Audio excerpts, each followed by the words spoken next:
बिस्मिल्लाहिर्रहमानिर्रहीम, अस्सलाम वालेकुम। मेरा नाम डॉक्टर अहमद एजाज है और मैं इस्माइली ओमी क्लिनिक्स अहमदाबाद पाकिस्तान से आपसे मुखातब हूँ। आज हम बात करेंगे एट्रॉफी के बारे में।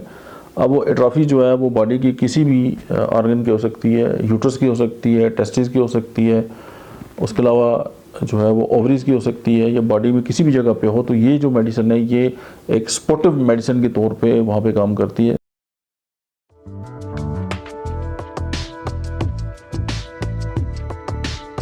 तो उसमें सबसे पहले हाइड्रोकोटाइल होम्योपैथी की मेडिसिन जो है वो कमाल का असर रखती है। Second medicine is ज़ेंथासाइलम।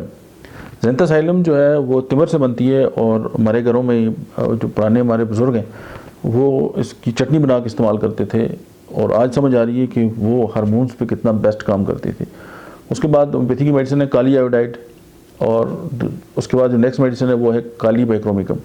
तो ये चार मेडिसिन जो है वो आप मिलाकर इस्तेमाल कर सकते हैं। बॉडी में कहीं भी एट्रॉफी है तो ये मेडिसिन जो है उसको जाके काफ़ी हद तक जो है वो रिकवर भी करेंगी, और जो उस आर्गन के अंदर जो इश्यूज़ हैं उनको भी एड्रेस करेगी।